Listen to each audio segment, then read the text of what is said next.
New Japan Pro Wrestling presents two of its biggest shows of the year to kick off 2025 next weekend at the Tokyo Dome with Wrestle Kingdom 19 on Saturday, January 4th, and Wrestle Dynasty on January 5th, with talent from New Japan facing off against talent from four other promotions, including AEW, Ring of Honor, CMLL, and Stardom. Wrestle Kingdom, as usual, does not start until 2 o'clock in the morning Eastern Time next Saturday. Wrestle Dynasty has a 10 p.m. Eastern start time later that night. You can subscribe to New Japan World to watch both shows, or Triller TV I saw is offering a bundle where you can get both events for $47.99. But it would be cheaper to just sub to New Japan World for $10 for the month, and then you'd also get access to their New Year Dash show the following Monday. I have not been following New Japan as closely as I'd like to, and I don't sense anywhere near the same level of excitement for this Wrestle Kingdom as there has been in years past. But I am planning on watching both shows. I don't know when I will finish them. I won't be live, when the shows are over. I'm not going to go live. But if I can get them in before episode 895 next week, and I'll talk about them there on the podcast. For Wrestle Kingdom, it kicks off as usual with the New Japan Ranbo Battle Royal. But this time, there is a change. There is a change, and unlike the Continental Classic, I do think this is a change for the better. It's a little bit different this year, in that instead of the winner challenging for the King of Pro Wrestling Championship, which was basically like their joke belt, now the winner will receive a future shot at the IWGP World Heavyweight title. This is after Great-O-Khan retired the KOPW belt last weekend, and he declared that the new stipulation for the Ranbo would be exactly what I just said. The winner would get a shot at the World Championship. So in their very first match of the new year, they're going to decide a future challenger to their top title, which instantly makes what was a pretty unimportant match into an important one, just like that. It's like flipping a switch. On the main card, we have a Tokyo Terror ladder match, which is the first ever ladder match in Tokyo Dome history, pitting the IWGP Junior Heavyweight Tag Champs Kushida and Kevin Knight in a four-way against Robbie Eagles and Kosei Fujita, TJP and Francesco Akira, and Clark Connors and Drilla Maloney. Eagles and Fujita won the Super Junior Tag League. And so my question is, would it not be more straightforward to just have the tag league winner challenge for the titles here? Would seem to me that would make more sense. Then we have another four-way match. This one for the New Japan Television title, with Ren Narita defending against Jeff Cobb, Yohei Oeya, and El Phantasmo, who is now cancer-free, which is great news. A couple months ago, I talked about him taking a leave of absence from the ring after doctors found a tumor that was cancerous, but he is now medically cleared, which is great to see. So I'm going to stick with Ren Narita, though, to retain the title in this match. Oh, I guess I didn't pick a winner for the Tokyo Terror ladder match here. I'm going to stick with Kushida and Kevin Knight in that match to retain their titles. But yes, Ren Narita is going to retain. And then we have Mayu Iwatani defending her IWGP Women's Championship against Azumi. I'm sticking with Mayu to retain. We have the ace of New Japan, Hiroshi Tanahashi, entering his final full year in the ring. He has said that 2025 will be his last before he retires at the Tokyo Dome in 2026. But he may not make it to 2026 because he is wrestling Evil in a lumberjack match, and Evil has said that if he wins this match, Tanahashi must retire early from the ring, basically giving away the finish. But I wonder how many of these they're going to do next year, where if Tanahashi loses, he has to retire. It's kind of like the story that WWE did with Ric Flair, heading into his actual retirement match at WrestleMania against Shawn Michaels. It was like, I forgot how long of a period it was, but there was at least a few months where every match he had, if he would have lost, I think that would have been it. I remember, I think he wrestled MVP at the Royal Rumble that year. So this is kind of similar to that. This will be a Tanahashi win. And even if it didn't have that stipulation, I don't want to see Tanahashi losing to Evil. We have the IWGP Junior Heavyweight Champion, Doki, defending against El Desperado, who has held that title on 4 previous occasions. Doki beat Desperado to win the title back in July. I'm going to say Desperado wins the belt back here. Shingo Takagi defends the Never Openweight Championship against the AEW International Champion, Konosuke Takeshita. And with Takeshita's win last night over Powerhouse Hobbs, this will be champion against champion, title for title. This right here is the match that I'm most looking forward to on this card. This is going to be great. Takeshita racked up 5 wins in the first G1 Climax, or his first G1 Climax this year that he was ever a part of. I think he takes the Never title, and I think he's going to have it with him on Dynamite the next time we see him, or Collision. I feel like we haven't seen much of him on Dynamite lately, but the next time we see him on AEW television, I predict he'll have 2 belts instead of 1.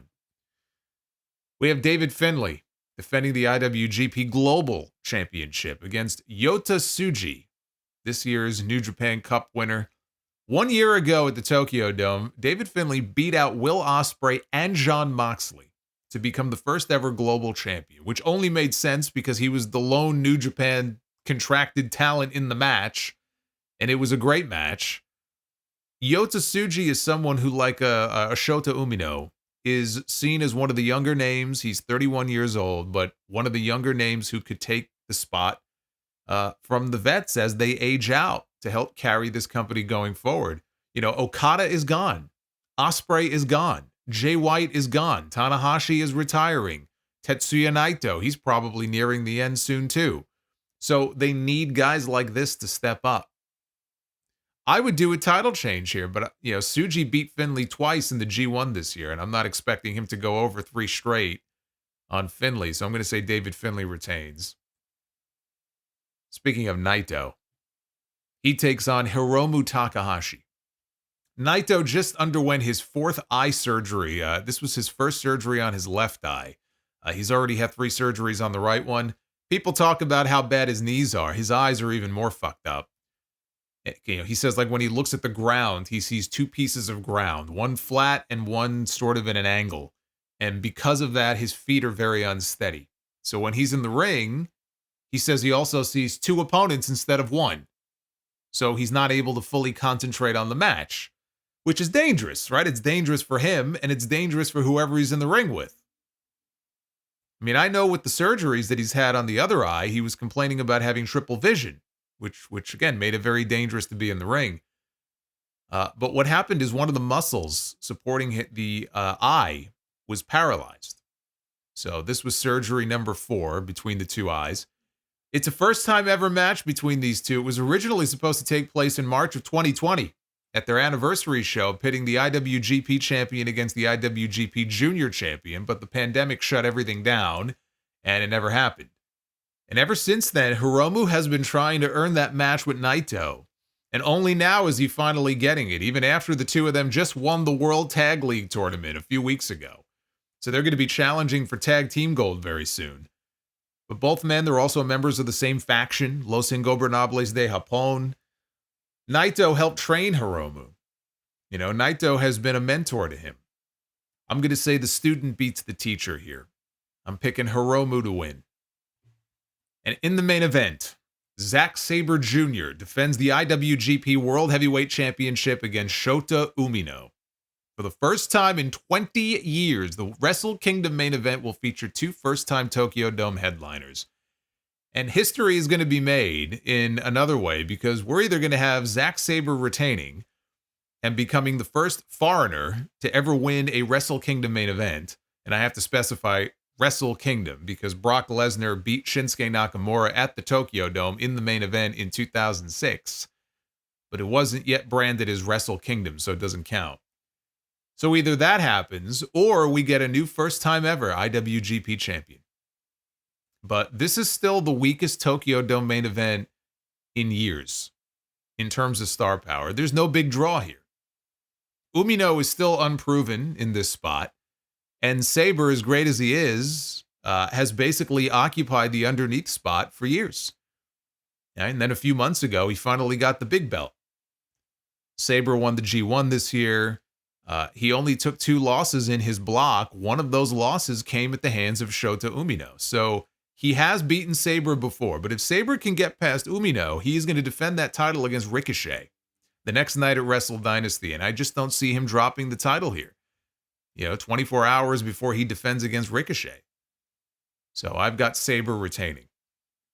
Then we move on to Wrestle Dynasty with 2 kickoff matches. We have Sammy Guevara and Dustin Rhodes, who just signed a brand new multi-year contract with AEW and is wrestling at the Tokyo Dome for the first time since 1993. They defend their Ring of Honor tag team titles against Yoshinobu Kanemaru and Sho, representing the House of Torture. I've got Dustin and Sammy retaining. In the other kickoff match, it is the 4-way Women's International Cup, with the winner eligible to challenge for the title of their choice, with Willow Nightingale representing AEW, Athena representing Ring of Honor, Persephone representing CMLL, and Momo Watanabe representing Stardom. You want to spread the wealth around? Tony's already got the Ring of Honor Tag Team Champions going over on the pre-show, I say. I'm thinking Persephone or Momo for the win here. Momo already lost to Mercedes Moné a few months ago for the strong women's title. I'm going to go with Persephone for the win for CMLL, and then she ends up challenging Mercedes on an AEW show for the TBS title. Now we move on to the main card. We've got a Lucha Gauntlet match with talent from New Japan and CMLL, with competitors entering at 1-minute intervals, and the first man to score a pinfall or submission wins the match. I don't know who's in it, so I can't make a prediction, but that's going to be on the show. We have the Young Bucks, who have been out since losing their AEW tag team titles to Private Party. And as sad as this is, Private Party has made almost as many appearances as the Young Bucks have made on television since then. But they make their return, the Bucks do, to the Tokyo Dome for the first time in 5 years, take on the Great-O-Khan and a mystery partner, after Great-O-Khan's partner, Hinare, went down with a knee injury. They were forced to vacate the IWGP Tag Team title, so this match will decide the new champions. And whoever comes out of this match with the titles is going to defend them at some point against Naito and Hiromu, who really should be wrestling for the titles on this show, since they won the World Tag League. The Bucks winning and defending the titles against those two would be a big match, but it depends on who the mystery man is. Great-O-Khan is part of United Empire. Jeff Cobb doesn't have a match on the show. He's part of United Empire. I could see it being him. You know who else is still technically a member of United Empire? Will Ospreay. But for it to be Will Ospreay, you would have to believe that he was never planned to be on the show in the first place because Hinare got hurt. And so they worked out a deal for him to be a last-minute replacement. It's hard for me to believe that if Ospreay was going to be on this show, it would be as a last-minute replacement in a tag team match. But anything is possible. I am surprised not to see Ospreay on this card. But I'm going to say Great-O-Khan and his mystery partner walk out with the titles, whoever that mystery partner turns out to be. In a double title match, Mercedes Moné, fresh off her win over Chris Statlander last night, puts her New Japan Strong Women's title on the line against Mina Shirakawa, who puts her Rev Pro British Women's title on the line. Someone is walking out a double champion. Can you say Mercedes 3 belts? She just retained her TBS title last night at World's End, and she's going to walk out of this match, I predict, the new belt collector. And I'm sure, look, the owner of Rev Pro has got to be dying to have Mercedes over there for at least one match to defend their title. So, I mean, why wouldn't he want his belt on her to begin with? I think Mercedes is going over, and I think she's going to become the new belt collector. That's what I think. David Finlay takes on Brody King. Should Finlay win at Wrestle Kingdom, this would be for his global championship. Whether it's for the title or not, I think David Finlay goes over. Jack Perry takes on Yota Tsuji. And likewise, if Tsuji wins the title the night before, then this would be for the global title. I'm going with Yota Tsuji for the win. Shota Umino takes on Claudio Castagnoli. If Umino should beat Zack Sabre Jr. the night before, then this would be for the IWGP World Heavyweight title. It will not be. And Claudio will defeat Umino. I'm predicting a very bad weekend for Shota Umino. Either Shingo Takagi or Konosuke Takeshita will defend the never openweight championship, whoever walks out with it the night before, against Tomohiro Ishii.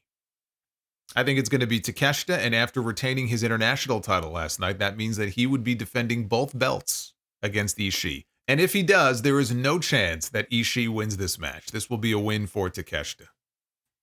Kenny Omega returns to the ring for the first time in over a year to take on Gabe Kidd, part of the Bullet Club War Dogs faction. Omega returned to New Japan at their Power Struggle show several weeks ago and made it known that he wanted to return on this show. And Kidd confronted him backstage after Kenny messed up his name during an interview, and the two of them came to blows. This is a test for Kenny Omega, because instead of thrusting him back into a big match against the major name, Gabe Kidd is talented, but he's not a major name. It's a chance for Omega to get his legs back under him and get that first match out of the way and see how he comes out of it. There's no reason to think that he's going to lose, but I'll be most interested to see how much of the old Kenny Omega we see here. Because it is Kenny Omega at the Tokyo Dome, right? It may not be a main event, and I know it's his first match back, and it's not a major name, but it's still Kenny at the Dome. So I'm curious how much of that old Kenny we get to see here. This is going to be interesting for that reason, if nothing else. Tokyo Dome Kenny Omega is a very different beast than Kenny Omega the last we saw of him on AEW television. AEW needs him back ASAP. So if he looks good in here, there's no reason that we shouldn't be seeing him back on Dynamite shortly.